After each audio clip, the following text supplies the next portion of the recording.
Hello, my friends, and welcome to another week of art. Let me go ahead and share my screen. Okay, week 7, week of October 5th. Here's our I can statements. I can create a drawing inspired by the art of Keith Haring. And you might not be familiar with him, but once you see his artwork, you might say, I've seen it before. And the next one is I can create an original work of art using color, lines, shapes, symbols, and movement. Now, what will we do today? Review our rules and expectations. There's going to be a reading of the book, Keith Haring, The Boy Who Just Kept Drawing, and look at how lines, shapes, color, and symbols can be used to create movement in art. There will be a quick demonstration, and then you're off to create art. Okay, review. Okay, art room rules. Attitude is a choice, so be positive, respect everyone, and try your best. And don't forget to view the video and complete the assignment. Submit your artwork to me via Class Dojo, Google Classroom, or email it to me at eturner@ecps.us. Offline learners, turn in your art to the school when you get your new flash drives. Now, quick review. What is line? Well, line is one of the elements of art. And elements of art are the ingredients that make up art. And line is the path that starts with just one point and continues. Okay. What is shape? Shape is the outline of an object and is an element of art. And once again, it's one of the ingredients that make up art.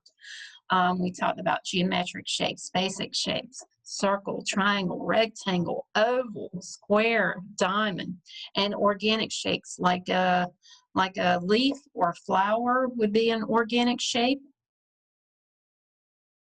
Now, what is movement?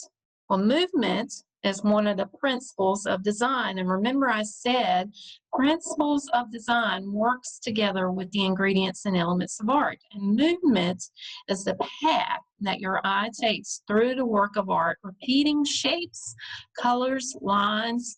They can all create movement. Now, how does line create movement in art? Well, we looked at different types of line. But remember, a line can be a thick line, like this top one is kind of fat, and a thin line is not going to be as thick as that, right? And these are examples of horizontal lines, which go across. A vertical line is going to go up and down, and a diagonal line is going to go from one corner to the other, okay? So it's going to go from corner to corner. Now let me see if I can get this up so we can see it a little bit better. Okay, how does line or shape create movement in art? Well, here are 3 examples. The first one is black and white line drawing. And what they did, they started with just a simple line and then they would jump a little curve up and then go back to a straight line. And they kept continuing this, repeating the same little curve and getting a little bit wider, and it's almost like ripples or waves.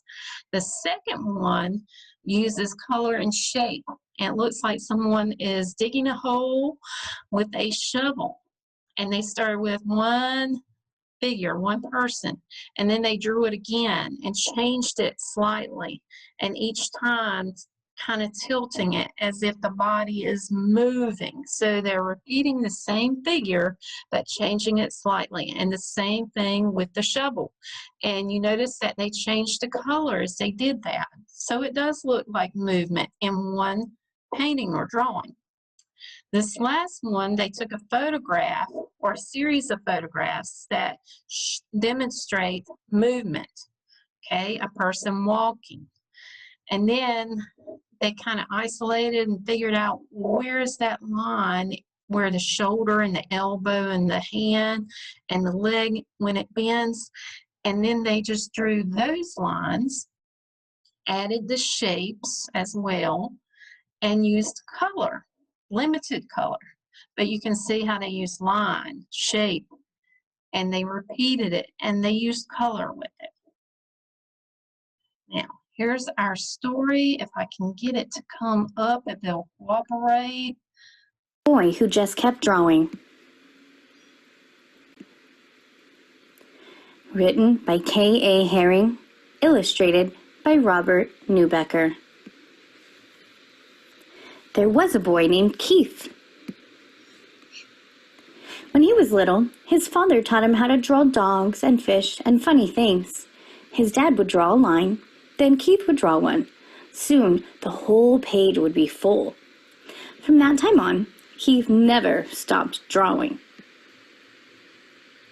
In elementary school, while taking tests, Keith doodled on the edge of his paper. When he handed in his work, his teachers would say, "Why did you doodle on this important paper?" Keith didn't answer. He went back to his desk and just kept drawing. Sometimes Keith invited his friends to draw in his backyard clubhouse. Keith made symbols and said each one represented a letter of the alphabet. His friends asked, "Why do you use symbols to write?" Keith drew more symbols. It was his way of answering their question. He encouraged his friends to join him. As a teenager, Keith liked to draw in his bedroom with music playing loud. He would draw on every piece of paper he could find. His mother had to yell over the music, "Why can't you turn that music down and go outside and ride your bike?" But Keith had sold his bike to buy art supplies, so he answered, "Look at all the cool drawings I did." And he just kept drawing. When Keith was in high school, he won first prize for his art. A successful couple from town offered to buy his drawing. Keith said, "No, thank you. If you enjoy my art, you may hang it on your wall. No charge." Keith's sisters were shocked. "Why didn't you take the money?" they asked. Keith shrugged. He just wanted to keep drawing. Keith graduated from high school and went to the big city of Pittsburgh to a school that would teach him about art. There were boys on the street trying something new, breakdancing. He liked the crazy shapes of their bodies as they turned and flipped on the ground. While the music played loud, Keith started drawing wiggly lines. His teachers asked him, "Why are you drawing pictures that look like scrambled bodies? This is not what we told you to draw." Keith knew how to draw.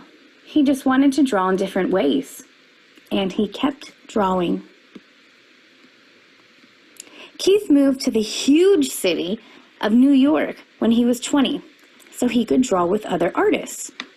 He started to draw all over the city, on walls, on sidewalks, and on paper that hung on lampposts. His drawings were washed away by the rain or torn down by the street cleaners. Other artists asked Keith, "Why do you draw in places where your pictures will be erased?" Keith didn't hear them. He was searching for another wall so he could keep drawing. Keith got a job delivering packages and sometimes rode the subway. One day, he saw a panel of black paper on the wall in a station. He rushed outside to buy chalk and came back and began to draw. The white chalk made bright, smooth lines on the black paper. Day after day, Keith filled the empty panels in the subway stations with art. Soon, people who rode the subway were looking for the white chalk drawings. No one knew the name of the artist, but his drawings were easy to recognize. People asked him, "Why are you drawing here? What do your pictures mean?" Keith said, "What do you see? You decide what they mean." Where Keith lived, there was trash on the street and people didn't always say hello to each other. One day, he and his friends cleaned up 20 bags of garbage in front of a long wall. Then Keith painted square faces with smiles and body shapes dancing upside down. The neighbors liked the drawings and stopped to say thank you. A policeman came by and lectured Keith. "Why did you do this? I have to give you a ticket because you didn't get permission." Keith paid the fine and just kept drawing. Soon, people wanted to see more of Keith's drawings, and he was asked to display his work in an art gallery. Art was hung from floor to ceiling, and in between he painted on the walls. Keith invited everyone to come and enjoy his work. All of Keith's artwork sold. The gallery owner asked him, "What are you going to do with all this money?" Keith said, "I read in the newspaper that there are kids who don't have enough to eat. I didn't have this money yesterday and I was happy. If I don't have it tomorrow, I'll still be happy. All children need to eat. I'll send the money to them." The gallery owner gasped. "Why?" Keith smiled and started to draw again. Now people were inviting Keith to draw in famous museums and exhibit in galleries all over the world. He was proud that he had become a successful artist, but wherever he went, Keith insisted he paint a mural so everyone could enjoy his work, not just the people who had money to buy it. During a visit to Paris, France, Keith painted on the outside of a children's hospital, 6 stories high. Newspaper reporters came to take pictures and asked, "Why did you paint at the hospital? Do you think it will make sick children feel better?" Keith didn't have time to answer. He had to finish the painting. When the Statue of Liberty was 100 years old, Keith drew an outline of the famous statue on a huge piece of vinyl fabric. Then he asked 900 kids to help him finish the drawing. Keith told them, "Draw anything, whatever you want. No one can say it's bad or good. It's yours." When the giant painting was displayed, people were amazed to see what Keith and the kids had made. But the art critics couldn't understand why a famous artist was drawing with kids. But you know Keith, he just kept drawing. Keith painted all over the world. He would draw on anything, anytime, anywhere. Wherever he went and whatever he did, he would not stop. He just kept drawing. Now everyone wanted to know, and together they shouted, "Why? Why do you draw all the time? Why do you give your artwork away? Why do you draw on buildings, on people, on clothing, on furniture, on subway walls, on cars, on skateboards, on walls that belong to no one, and on things that can be thrown away? Why do you draw on everything?" Keith stopped drawing, just for a moment, and answered, "I draw all the time because there are many spaces to fill. I give my drawings away to help make the world a better place. I draw everywhere because everyone needs art." Then Keith turned back to the street, took a piece of chalk from his pocket, and just kept drawing. Art is for everyone. Okay, so that was a great story that showed you a little bit about the life of Keith Haring. Now, I wanted to start out by showing you a little bit of his work. These are black and white, mainly black and white drawings, and you can see that they don't have faces, but there is movement, and the bodies are twisted, and they're kind of like stick figures, only a little bit thicker, and you can see how there are lines around objects. Here's a symbol that he used. Musical notes would represent what? Music, right? And he's also got these figures that look like they're hanging on or tumbling and dancing, and some that are stacked, but you can see how he used lines around the bodies to represent movement, balance, them trying to move around to keep from falling. Okay, these are full color, and they also have symbols in them, and you can see the first one, the heart, represents love. This second one could also be love, like a mother or a father holding a child, and 2 friends who have the arms around each other because they're happy to be together. But you can also see how the lines are used around the shapes and around the people to represent movement or almost like energy, okay? Here are 2 of my favorites. Now I'm going to show you how to draw the figures in just a moment. But you have like the dog here, and we can tell it's a dog because of basic shape, and the lines that they have on the side here represent barking. And then these images, they are all twisting and their bodies are shifting in different directions. And again, lines around it represent movement too, right? Now, I'm going to show you a quick demo and I'm going to talk through it a little bit. And we're going to see how you can draw a figure that shows movement using lines, shapes, symbols, and movement using all those things. Your art does not have to look like mine. You can use crayon, marker, paint, or whatever you have at home to decorate. So let me pull this up real quick. Okay. Whoop. I didn't mean to do that. I want to share my screen. Okay.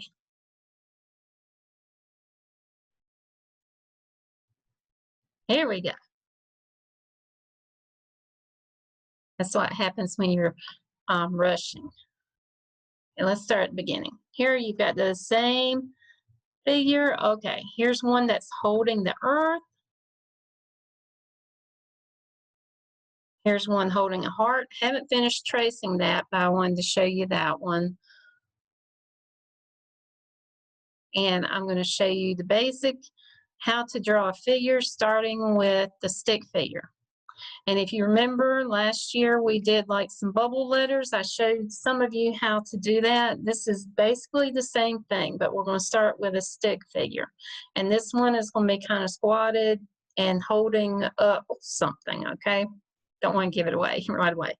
Okay, start with an egg shape or oval. And I always start in pencil first so I can erase my mistakes. A neck, which is just a line coming down. Shoulders is a T there. And my arms are going to be going up. I could have one up, one down, and that's going to be the hands. Don't look like hands right now, do they? But that's the direction that they are holding. Okay, and then the thighs coming out, knees, feet. So there we go, the stick figure. Now, pay attention to how I bulk them up and I make them kind of a little bit thicker, okay? Okay, start from the neck. You're just going to follow around that line. You're not going to touch that line yet until you get to the other side.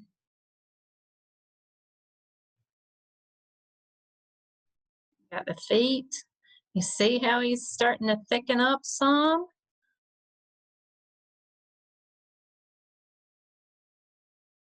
I could have made his body even longer. All right, now I'm going to be taking a marker. I'm going to speed this up some and tracing around the outside shape. You could leave the line on the inside. You could use crayon with this if you want to. Speeding it up a little bit. Okay, now lines for movement. Because he's trying to balance something, right?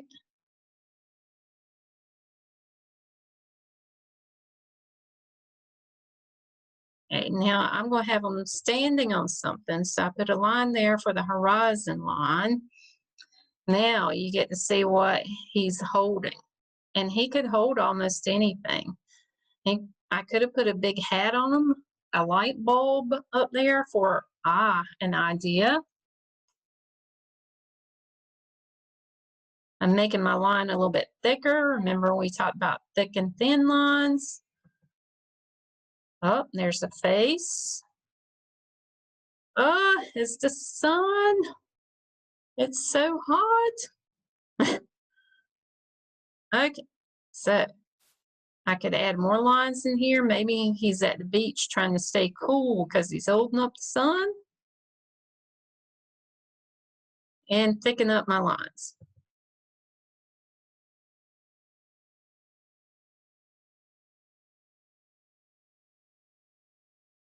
Now, we're going to learn how to do the dog, okay? Draw the dog. And you start out the same way, but not an oval. First, you do the head. I've got pointy ears, long nose,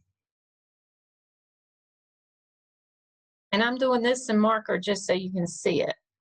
Now, the rest of it is going to be kind of like a stick figure to begin with.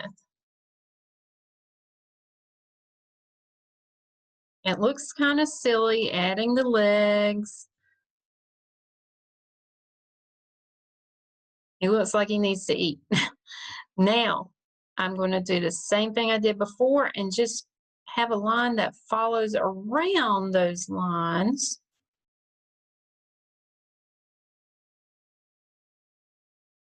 And see how he's bulking up now? Okay. Now I can add lines for him barking. Maybe he's wagging his tail. Maybe there's movement. I could draw something at the top like a moon. Could draw the land. I could do like a tree in the background. Okay, so that gives you some idea about what to use. Okay, create a drawing of a figure that shows movement. Make sure that you include line, color, shape, symbols, and movement. Okay, movement is going to be through all those things. Online learners must take a picture, post it in Google Classroom, Class Dojo, or email it to me.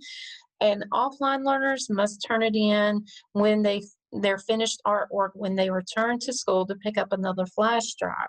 If you have any questions, feel free to call me at that number or you can email me. So create an original work of art at home using the supplies you have, okay?